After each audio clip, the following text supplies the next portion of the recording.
being considered. Dave Miller, who not me, but Benny Leonard said was the best referee in the country, he was favored. Then word got out somewhere, Capone likes Miller. Capone is trying to fix the fight. Here comes Barry. Barry is running a speakeasy that Capone doesn't like, but he's outside the law. Where but in Chicago in the 20s could you have a hoodlum refereeing a world championship fight? So we see in that 7th round what happens. Next round, Dempsey is pursuing. He's a little off balance. He gets hit with what I believe is a short right. He slips to the canvas. Dave Barry jumps over him, and he goes 1. Without Tunney going to the neutral corner. Tunney was as close to a neutral corner as I am to Moscow. So right off the bat, you see, in one case, he wrestles Dempsey around for 4 seconds, 5 seconds, 6, 7, before he ever picks up. And the other, as soon as Dempsey's butt hits the canvas, 1, 2, he got up at 3, I think. But he was counting fast. and Tunney was still right there. He hadn't gone anywhere. He hadn't gone to neutral corner. Those things, and in the break, you have not discussed what they do with the break. Right. Well, as Benny Leonard pointed out, that people think a referee just as a sort of a passive role. But a very important thing is, how do the men break when the referee breaks the clinch? One of Dempsey's great tactics was to hit on a break. And as he was moving back, he'd throw an overhand right. The referee, Dave Barry, in Tunney's corner, when he broke the men, would break with a hand on Dempsey's arm, which would at the very least impede the right. Neutralize him. 100 ways a referee can do this. 100. And one of the ways, and I'm going to give you the line because it's such a great line, is when he fought Sharkey, and Sharkey turns to the referee and says, he's hitting me low. The referee was doing a good job. He was just listening to him, and he gets smashed with a left hook. And he goes right on his face. And everybody criticizes Dempsey. What was Dempsey's response? Somebody said, how could you hit Jack Sharkey in the middle of a round? He had his hands down, and he was talking to the referee. And Dempsey said in his high voice, what was I supposed to do, write him a letter? Well, I tell you, what I got from watching all of Dempsey's fights is all of that background he had came into play. He was a rough, tough guy. His whole thing is win. He was in fights, not boxing matches. That's right. I mean, boxing was Gene Tunney. Fighting was this guy. He was used to fighting for his life. Interesting how the rest of his life turned out. Dempsey turns out to be a paragon of virtue, goes into the Navy. Landed on the beach in Okinawa at 49. And he said to me once, when we were talking in the restaurant, he said, I like being a public figure as much as Joe DiMaggio hates it. Dempsey loved people. Isn't that interesting? He did. I have one memory. Dempsey was going home to 53rd Street where he lived. And a couple of young hoodlums saw this elderly party. He's let his hair go white, getting out of a cab. And they jumped him. And Dempsey threw a couple of body punches, floored both of the muggers, and neither one of the muggers would get up until the police came to protect them from 70-year-old Jack Dempsey. What you call the ultimate long count. Joe Louis versus Max Schmeling, Fight 2, The Revenge, 1938, Round 1. Joe Louis Barrow, a 5-time Amateur Athletic Union national champion fighting out of Detroit, captures the world heavyweight title by knocking out James J. Braddock in 1937 and defends his title 3 times in less than a year, bringing a new vitality to the division. A second depression, girded by 19% unemployment, sweeps America in 1938. Censorship is rampant as Mae West's name is banned from mention on 130 radio stations, and the new House Committee on Un-American Activities investigates such dangerous groups as the Campfire Girls. Proclaiming the superiority of the Aryan race, Hitler dispatches Max Schmeling to America to prove his boast to the world. In America, the new wonder in boxing is a quiet ex-Alabama farm kid fighting out of Detroit's Brewster's Gym. His name is Joe Louis, and he does his talking with his gloves. Promoter Mike Jacobs and Louis's managers Julian Black and John Roxborough rein in Louis from doing anything that might anger white America. He is told not to gloat over the knockdown of a white opponent, and warned never to be seen or photographed with a white woman or a drink in his hand. In their first fight on June 19, 1936, Louis, with a record of 27 wins, 23 by knockout, and no defeats, went before 60,000 at Yankee Stadium to face ex-champ Max Schmeling, who knocked Louis down in the 4th round and KO'd him in the 12th, shaking off his own severe beating. A year later, Lewis grabbed the world title, and after dominating 11 consecutive contests since Schmeling, a confident Joe Louis arrives at Yankee Stadium on June 22, 1938, before a sellout crowd of 75,000. Joe Louis is ready for revenge, not only for him, but for the nation. In an era of segregation, Joe Louis galvanizes America, becoming the most popular champion of all time. All but the most die-hard racists are now behind Lewis's shining light.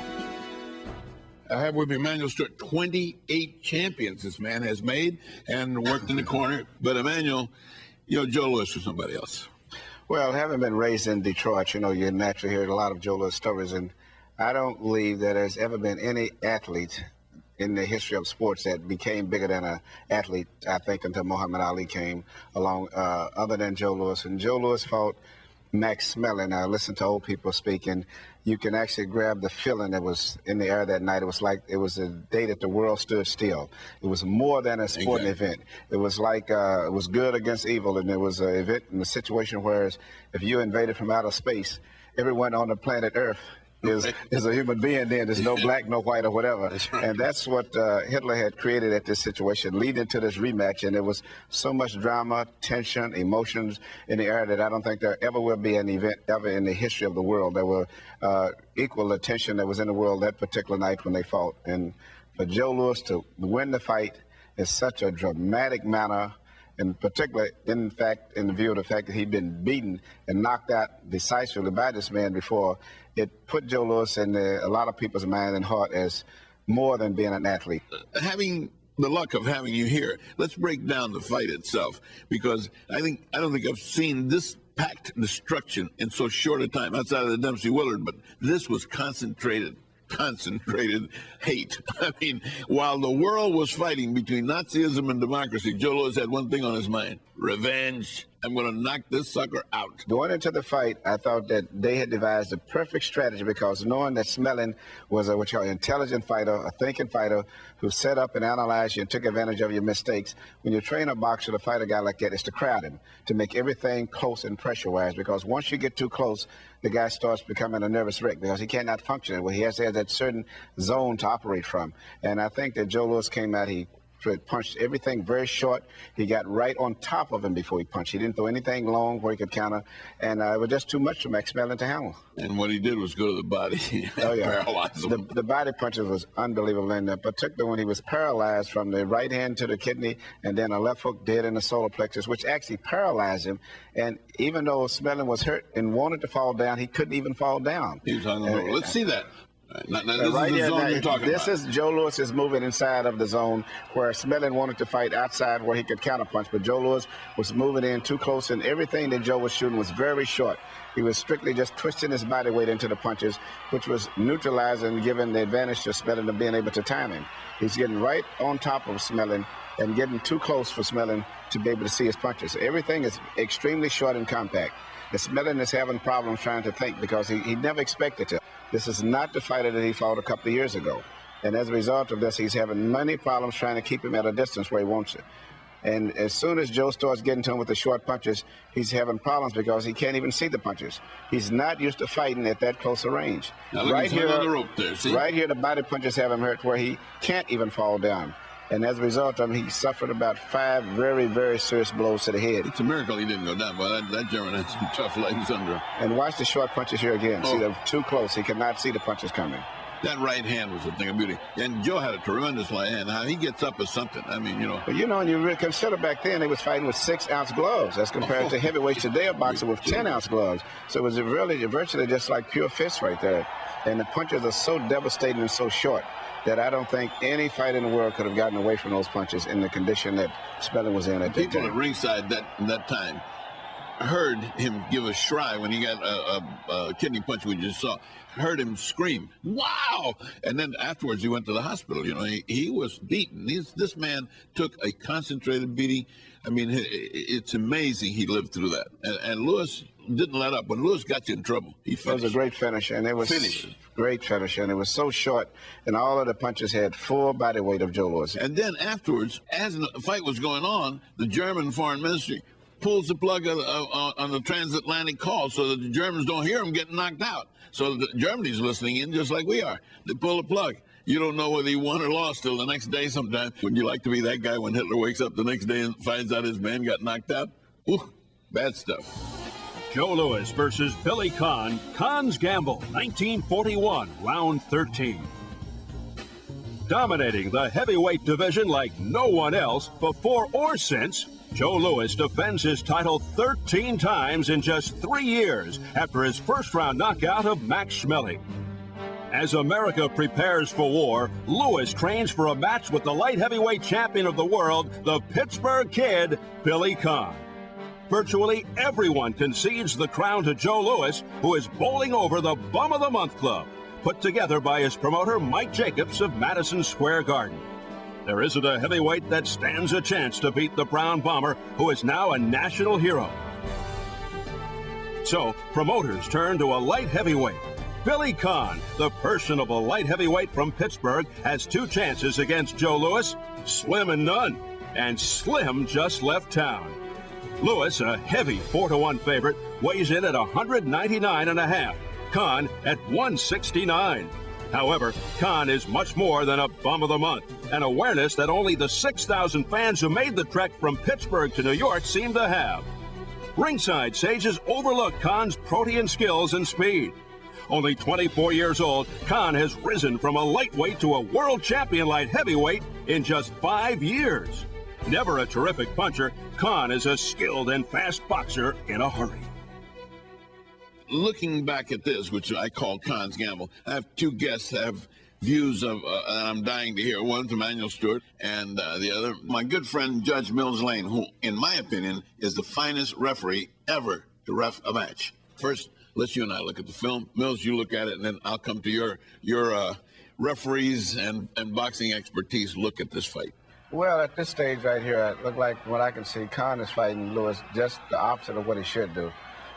Joe Louis always had problems with movers. Joe was not that great with mobility. And I think early in the fight, that's what Conn had utilized to get this big point stage. And he had a big spread. Yeah, and at this stage now, he's going for a knockout, which means he's getting in that zone where Joe Louis is more effective. Joe is very effective with short punches. He's a master of turning his body weight into punches, which he can deliver with such short distance. And at this stage right now, the weight is going to be a big factor, and also Joe's ability to turn the short punches, which most guys can't see. Remember, we were 2 rounds away from the heavyweight championship of the world changing hands. All he's got to do is stay away from him, which he did for 13 rounds. Now, but he gambles. He decides to fight him. Why would he do that? Well, I think the reason that Conn fought him the way he started to going for the knockout because he was Billy Conn. And Billy Conn was just a cocky type kid who had a lot of confidence in himself, much unlike most of the opponents that Joe was fighting at that time. And that made his mistake by doing that. Look at those uppercuts. Inside, there's another one. His head Joe just goes was a backward. master. If you realize, Joe Louis only turns his body weight into punches, and it's very difficult to protect yourself from a man that can punch that hard at such short distance, particularly being such a big man. All of his power came from just pivoting. He has 200 pounds in almost every punch, and it was delivered at such close range that particular Conn is half groggy now, can't see probably that as good as he should, and as a result, he couldn't even see the punches coming. That's the problem. At the end there, he couldn't see it. And Mills, referee, didn't have much work to do, did he? No, he didn't have a lot of work to do, and I thought the referee did a good job. I was watching him staying out of the way, moving around. But I concur in what Manny says. Billy Conn, he's a good mover. He looked good against a guy that can punch. But, if you put Billy Conn against a guy like the young man today, Roy Jones, against a guy like Archie Moore or Bob Foster, I'm not so sure he'd look as good against those guys as he looks against a guy like Joe, who had a hard time adjusting to speed. But once he adjusts to it and throws that stuff on the inside, it's a good night. His punches were difficult to handle inside, but turning of the body into the punch is hard to teach people. But once you teach them that, and you see a fighter that's got that down, you're looking at a knockout puncher. When the fight's over, the press comes in to see Billy, and Billy's, he's Billy. Louis always has the last word. This is after the war. He waited 4 years for the rematch. It was a disappointment. Louis knocks him out like he was going to do, and they're back together again after a fight. And they're drinking in a bar someplace, and Billy says to him, Joe, why didn't you let me beat you the first time? All I want to do was borrow the title for 4 years. You knew you were going to come back and kill me the second fight. All I want to do was borrow it. And Joe Louis said, Billy, I let you borrow it for 13 rounds and you didn't know.